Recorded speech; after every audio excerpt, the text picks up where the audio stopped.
habitat, and building parks and bike trails. Recently, JNF Canada has taken on projects to strengthen the social infrastructure within Israel as well as the environment. These projects benefit Israel's vulnerable populations like at-risk youth, victims of domestic abuse, children with special needs, veterans, and the poor.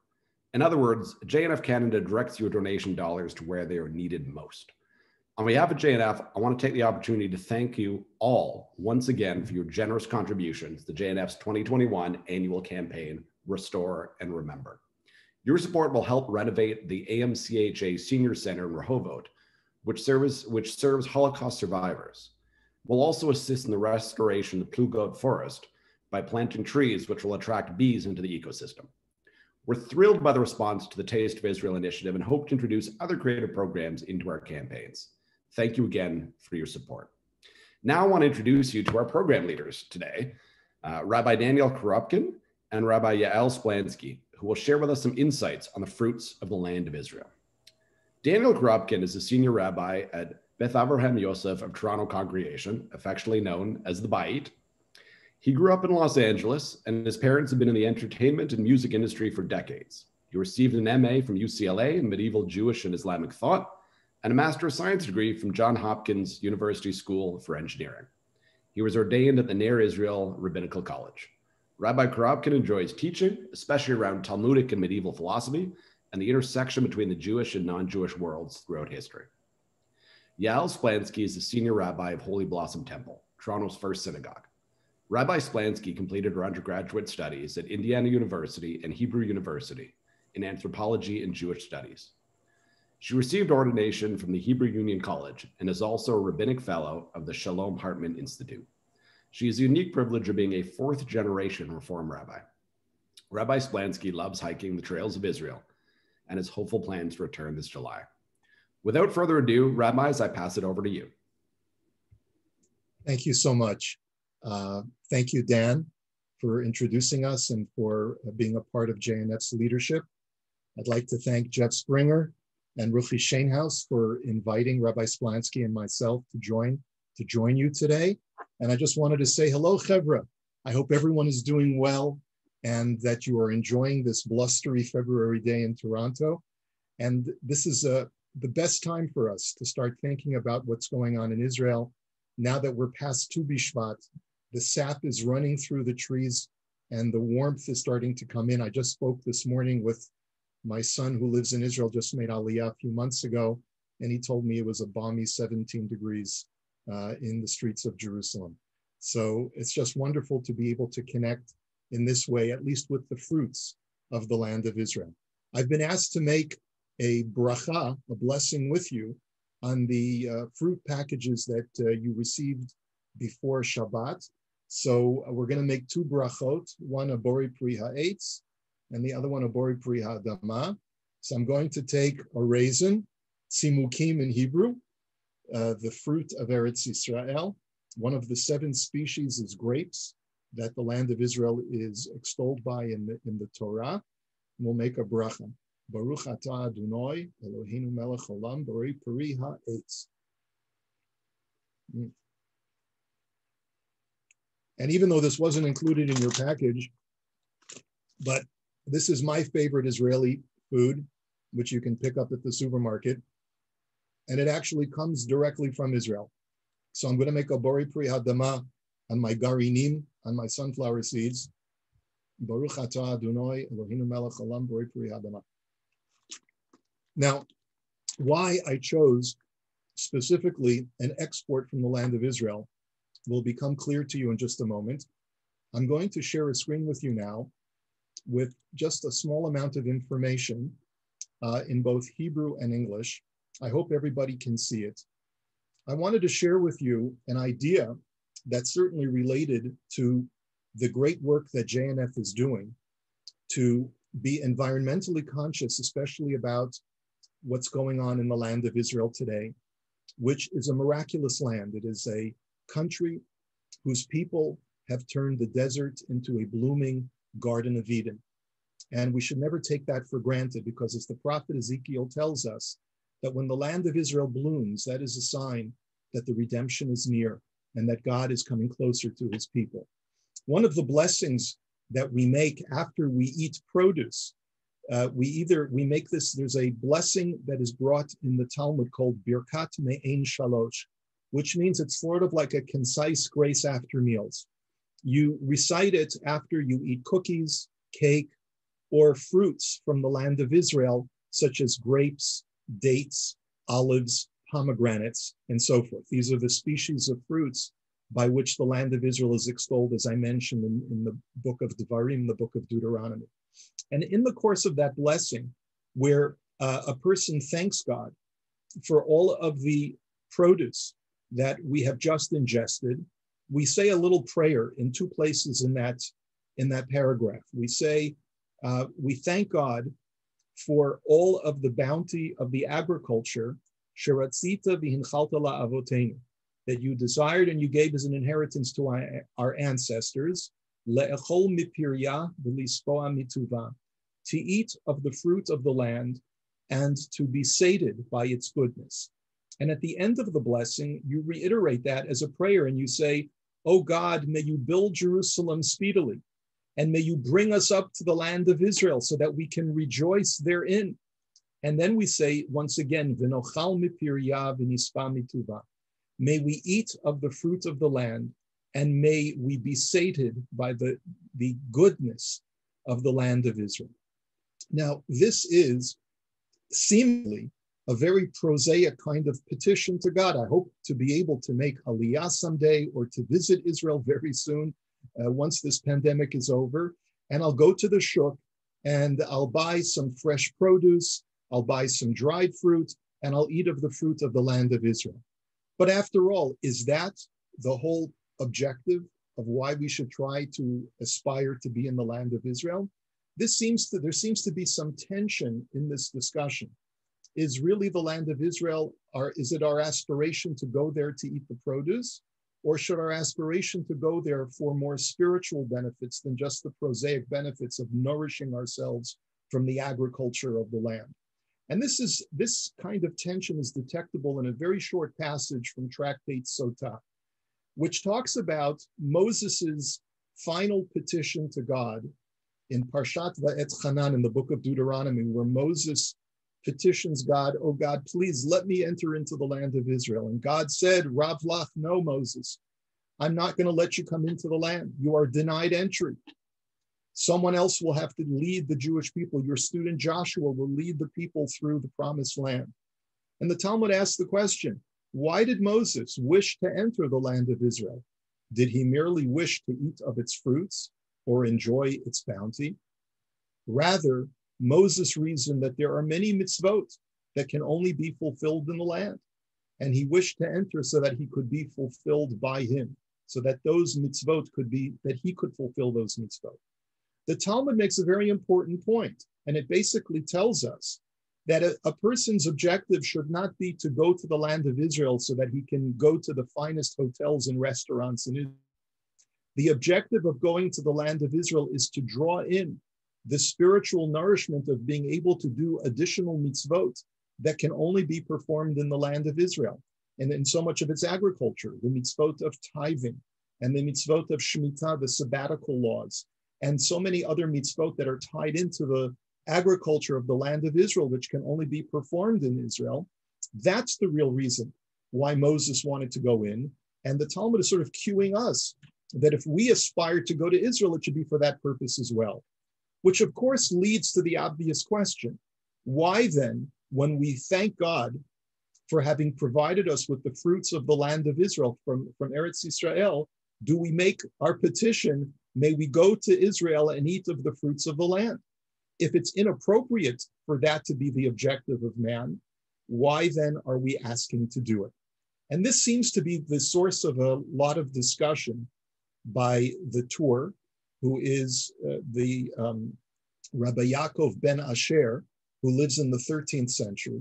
It is a discussion that ensues beyond that because there's this whole debate as to what the actual nusach, the actual text of the prayer is supposed to be. In earlier centuries, there were people who did not include the lines V'nochal mipirya v'nispa mituva, because they felt that that's not appropriate to ask God, let me get to Israel so that I can eat the fruits of the land based on the Talmud. We should pray, let me get to Israel so that I can do the mitzvot of Israel. And yet, the commentary on the Shulchan Aruch called the Bayit Chadash, which was written by Rabbi Joel Sirkis in the 16th century, says that it is appropriate to ask God to go into the land so that we can eat the produce. And his argument is, he says that when the divine presence rests in the land of Israel, even the produce of the land is imbued with a spiritual energy that enters into a person's body upon ingesting that produce. Why then should we not recite this prayer? Of course, says the Bach, we should add that text into our prayer, because when you eat a sunflower seed or an apple or a pomegranate or a date that is a product of the land of Israel, you are ingesting not only physical nourishment, you are also ingesting spiritual nourishment as well. And that's the reason why, says the Bach, we should make this part of the text of our blessing when we're finished eating the produce of the land of Israel. What then do we do with this Talmudic passage that suggests that Moses never wanted to enter the land of Israel for the sake of eating its produce? So to that, we have a few answers. Eliyahu Rabbah, who was also in early commentary from the 17th century, says that Moses was unique. Moses was unique that he did not need to ingest the land of Israel produce to enjoy the divine presence, because he was so holy to begin with that he was already imbued with the divine presence. So if you're already on the level of a Moses, then it's not appropriate to ask God to go into the land so that you can eat the produce. But for the rest of us, as Rabbi Jacob Emden suggests in the 18th century, we certainly benefit from eating the produce of the land of Israel, because the produce of the land of Israel adds strength and wisdom. Indeed, as our sages tell us, Avira de'eretz Yisrael machkim, even the air of the land of Israel makes one wise and imbues someone with a certain spiritual energy. You know, there's so much richness in the texts. I wish we had more time to analyze them more fully, but I just want to leave you with this one idea. We just celebrated Tu B'Shvat, whose origin, of course, is not that it is a major Jewish holiday, but it certainly gives us pause to remember where we are and where we should be. I know that in my family, we subscribe to a certain service that comes out of the land of Israel, where every month they send us a shipment of items that are produced in the land of Israel, usually agricultural products. In our case, we subscribe to a service which patronizes businesses that operate out of Yehuda v'Shomron, out of Judea and Samaria, because those are the places which could use the support the most. But the point is that when you patronize food producers in the land of Israel, you're not just invigorating the economy of Israel, but you're also benefiting yourself. Because anytime we ingest the produce of Eretz Yisrael, of the land of Israel, we are enriching ourselves from things that are growing from the soil of the land which God has blessed. And so if you believe in the spiritual energy of the land of Israel, and not just the prosaic nationalistic power of the land of Israel, because both are so real, then that's even more of a reason to purchase produce and agricultural products that come from the land of Israel, because we will be enriched in the process. And that's the reason why we finish the blessing with those words, let us eat that produce and let us be enriched by the goodness of the land of Israel. And with that, I want to thank you for giving me this opportunity to share a few words. And I pass over the virtual mic to my friend and esteemed colleague, Rabbi Splansky.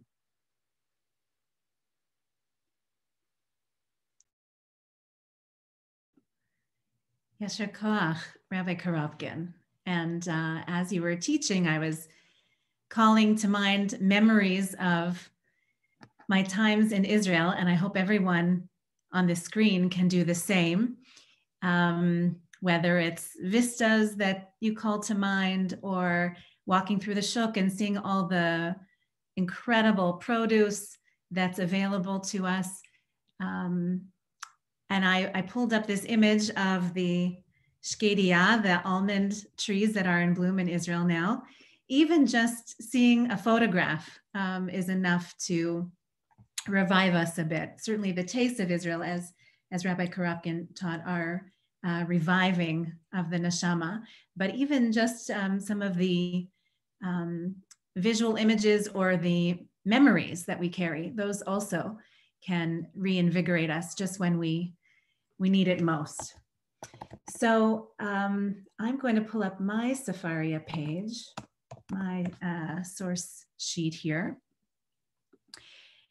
And I also, as I'm doing so, I want to thank JNF for this invitation. Good to be with you on a quiet Sunday.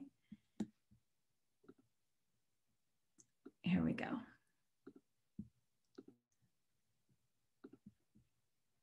Great. All right, can you see this? Great. Okay, so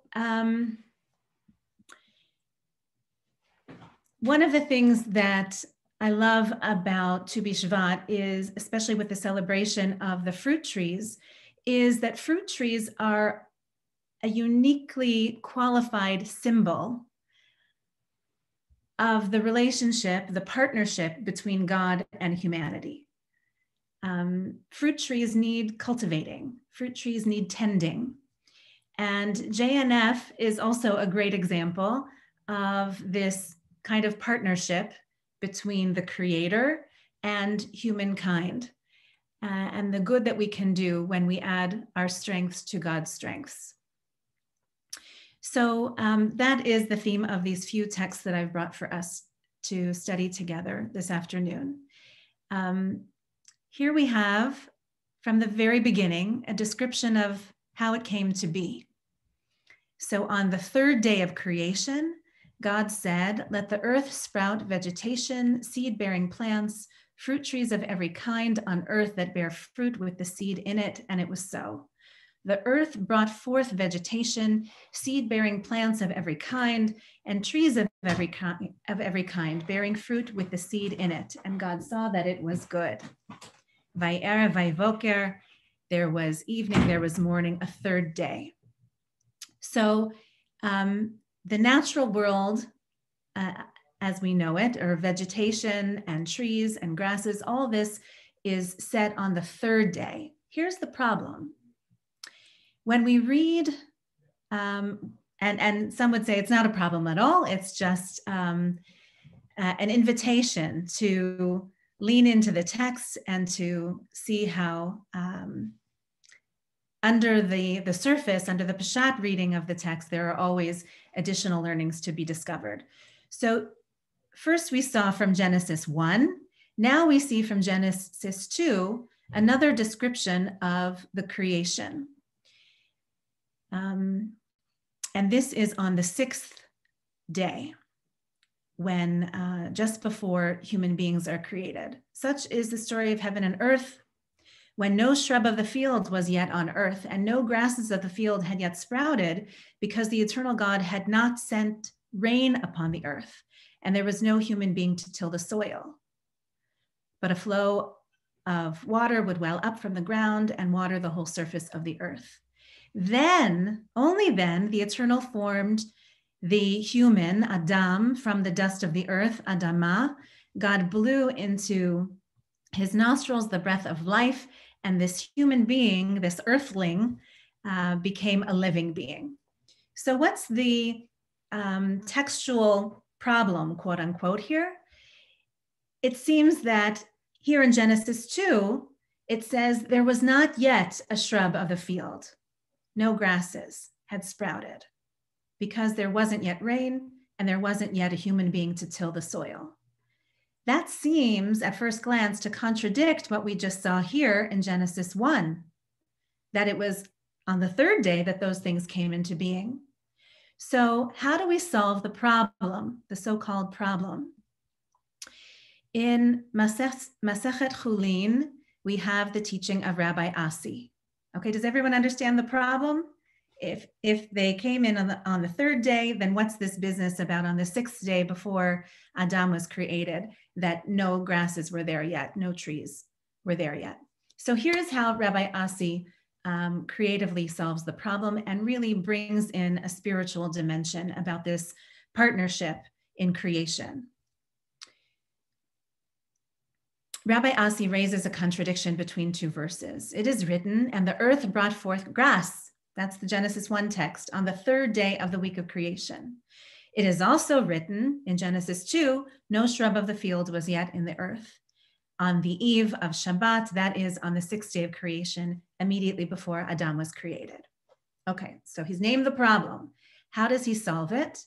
This teaches that the grasses began to emerge from their seeds on the third day. Can you visualize it?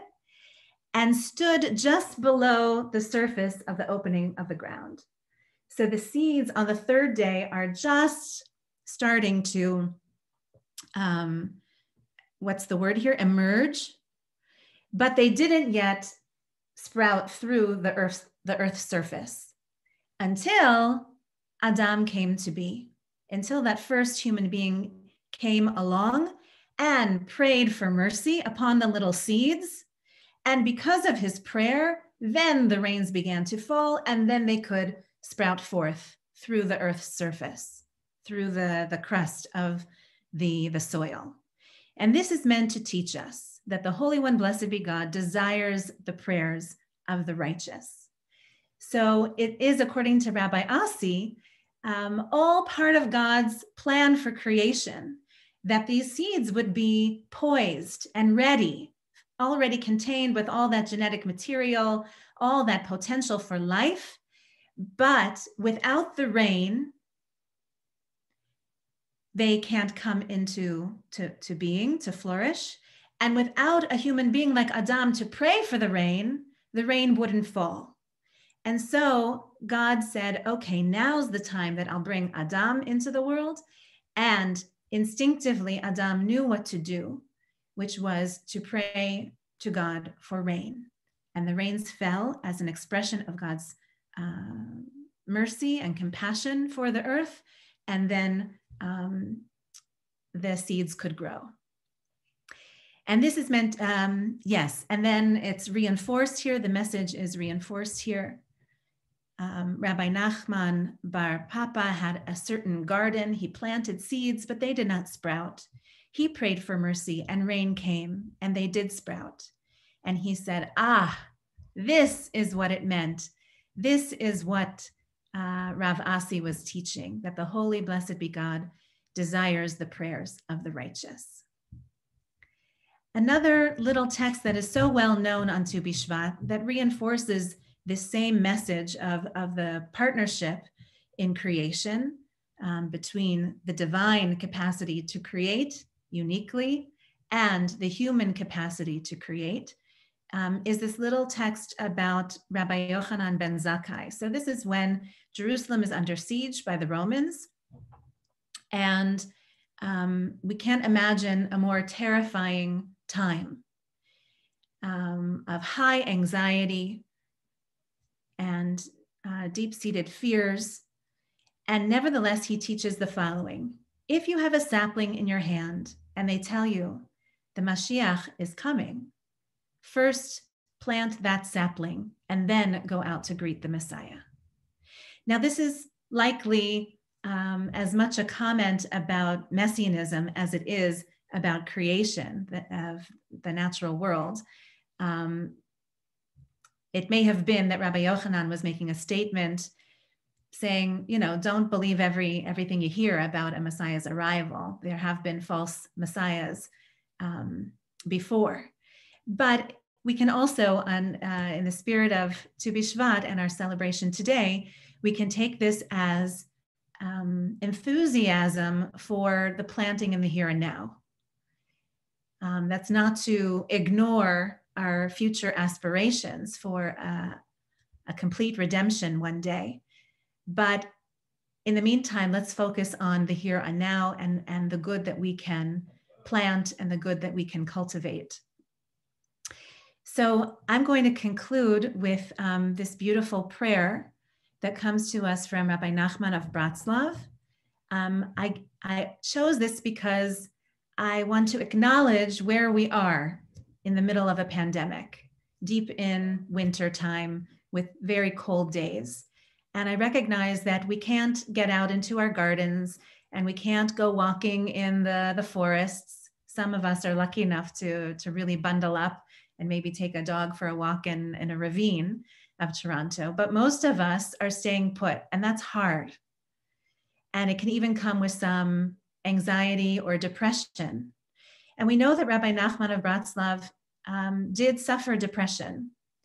And one of the ways that he took care of himself and his emotional well-being, his psychological, spiritual well-being, was to go outside.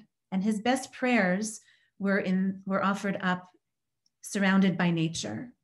So here is one beautiful prayer that comes to us from him and his disciples. Master of the universe, grant me the ability to be alone. May it be my custom to go outdoors each day among the trees and grass, among all growing things, and there may I be alone and enter into prayer to talk to the one to whom I belong. May I express there everything in my heart, and may all the foliage of the field, all grasses, trees, and plants, may they all awaken at my arrival to send the powers of their life into the words of my prayer, so that my prayer and speech are made whole through the life of the spirit of all growing things, which are made one by their transcendent source. So it is my hope and my prayer that we will, even if it's just looking out the window and catching a glimpse of a tree or the soil beneath the snow, that all these can be reminders to us that there is life, even in the quiet of winter, and there is greater life just beneath the surface, getting ready to emerge. And God willing, we can be a part of that process in one way or another, including our contributions to JNF. Thank you so much, rabbis. Now that we do have time for questions, if you have any questions, please, we'll take a moment and we'll pause and you can put them into the chat, and I will then moderate them to the rabbis. So if you have any questions, please put them into the chat. Thank you.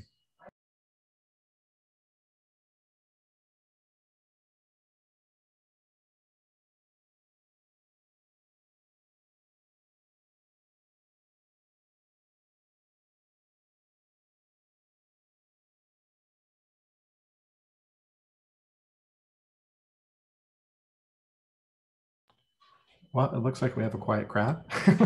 So I'll just quickly sum up by thanking, first of all, Dan Mader for bringing greetings on behalf of JNF from the JNF Toronto board, and to Rabbis Daniel Korobkin and Yael Splansky for preparing really a wonderful study session. A lot of food for thought with regards to Tu B'Shvat and this time of the year, and your support of JNF in this program really is so much appreciated, and we do thank you again for being with us. So, and finally, thank you to everyone in attendance for your support of the JNF annual campaign for 2021. It is really so much appreciated. The renovation of the Amcha Senior Center for Holocaust Survivors from Rehovot and the planting of the Plugot forest to attract bees back into the ecosystem is really wonderful projects to celebrate Tu B'Shvat and actually the whole year this year. So thank you again, and everyone please stay safe and stay healthy. Thank you.